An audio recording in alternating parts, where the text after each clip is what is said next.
1 Timothée 2, verset 1. J'exhorte donc avant toute chose à faire des prières, des supplications, des requêtes, des actions de grâce pour tous les hommes.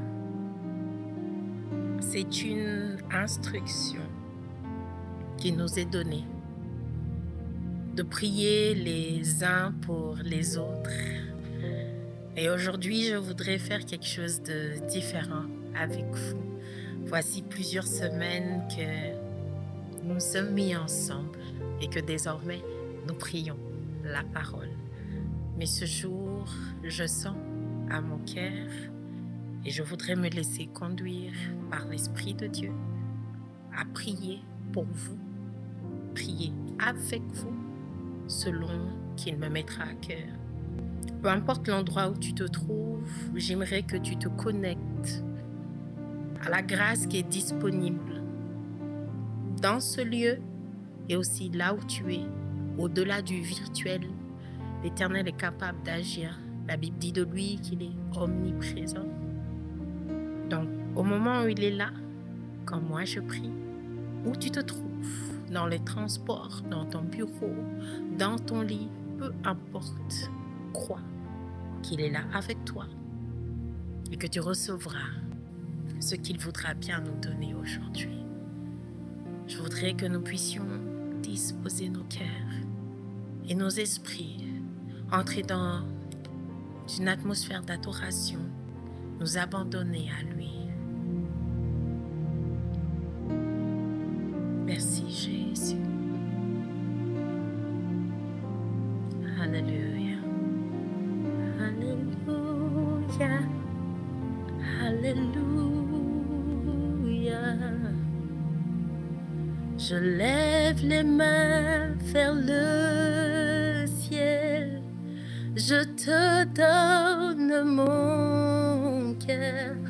Je dirai à mon âme que tu es Dieu, Dieu de tout. Même si les mers se déchaînent, tu parles et tu les calmes. Tu es mon repos, tu es au contrôle. Je lève les mains vers le ciel. Je te donne mon cœur, Yahweh.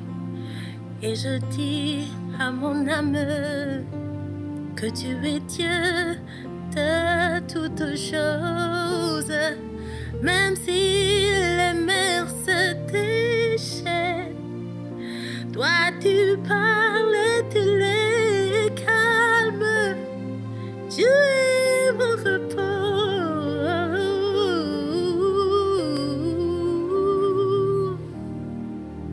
Tu es mon repos. Jésus, Jésus, tu es mon repos. Emmanuel, tu es avec nous et c'est sur toi que je me repose, Éternel. C'est sur toi que ma vie repose, Yahweh. Et c'est sur toi que ma carrière, elle repose. Et c'est sur toi que mon foyer repose. C'est sur toi que la destinée de mes enfants repose. Elle repose, je me repose. Tu es mon repos.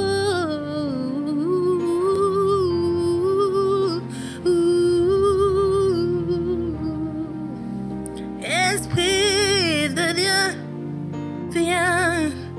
Esprit de Dieu, prends toute la place. Nous nous abandonnons à toi, Père. Alpha, Oméga, c'est toi qui commence quelque chose et tu es la fin. Prends le contrôle de mon esprit, de mon corps, que ma personne ne s'efface. Hey, hey, hey, hey, hey, hey. Ah, yeah, yeah, yeah. Landele la kuro mandala nenia baratu simana eria kadalo shane. Hey. Nous nous abandonnons à toi. Yes. Je voudrais prier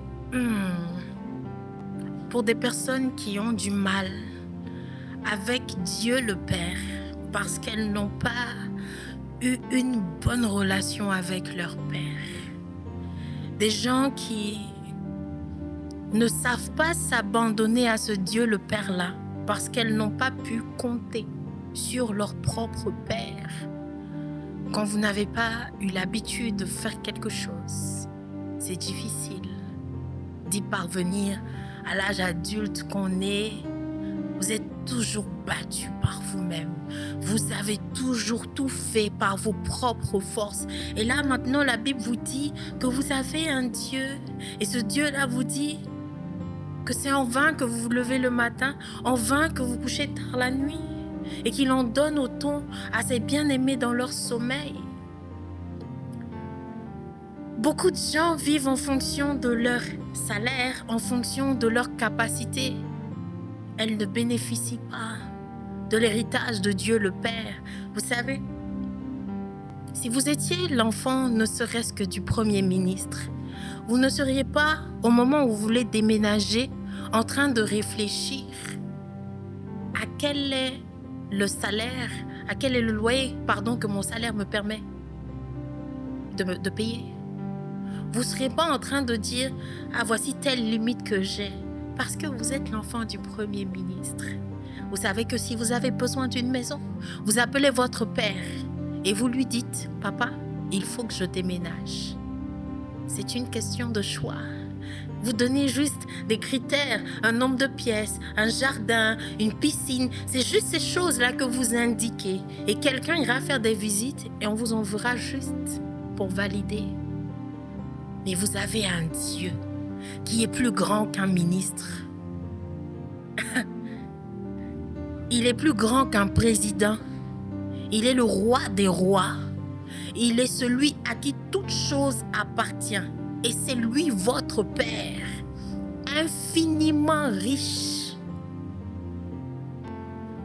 Que personne ne vive plus dans ses limites de son nom, de ce qu'il a, de son travail. Mais deviens l'enfant de Dieu. Deviens cet enfant. Que l'Éternel devienne ton Père. En esprit, pas seulement, mais aussi en vérité. Que tu saches qu'il est là-haut. Qu'il te voit, qu'il te regarde, que chaque matin, il se demande, comme toi en tant que parent, comment améliorer ta vie. Il y a des choses que Dieu ne peut pas faire parce qu'on ne le laisse pas faire. Je prie pour ces personnes dont le cœur a été rempli d'amertume parce qu'un père biologique n'a pas joué son rôle. Que le Seigneur guérisse les cœurs.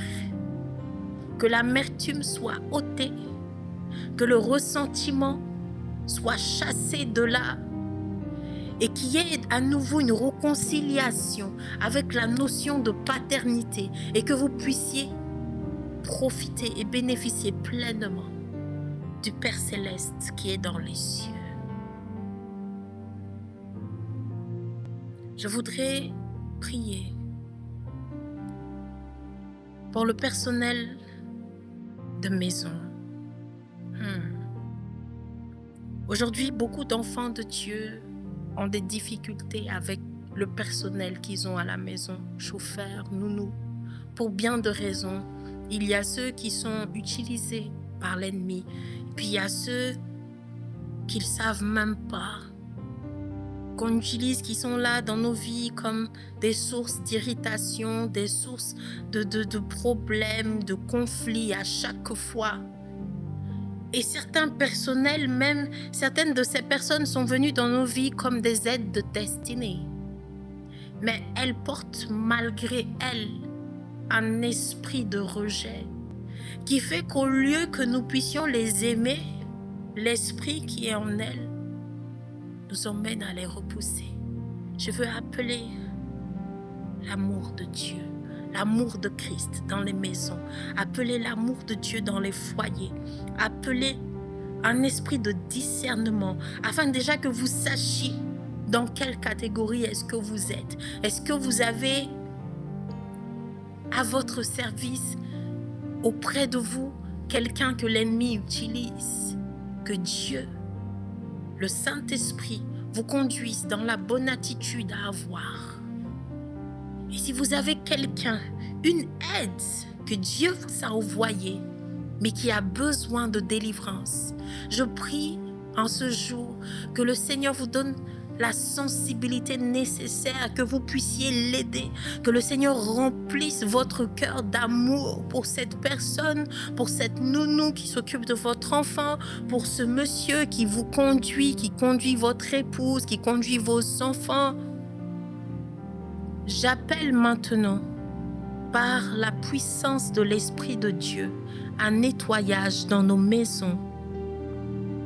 Que ceux qui ne doivent pas être là, parce qu'agents de l'ennemi, ne puissent plus tenir à cause du feu de l'Esprit qui s'allume maintenant dans des foyers.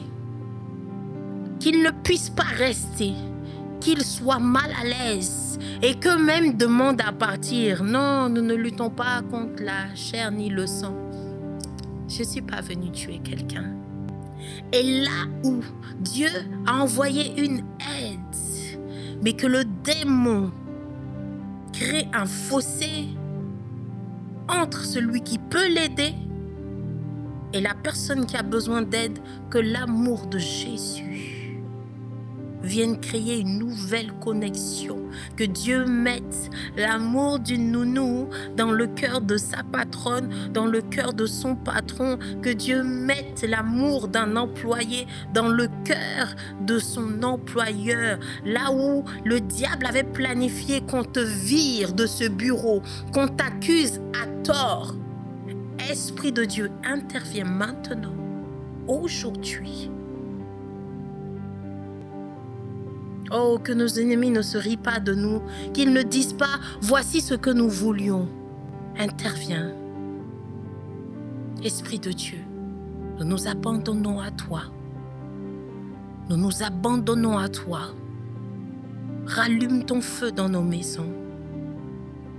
Rallume ta flamme dans nos cœurs. C'est toujours au nom de Jésus-Christ que nous avons prié.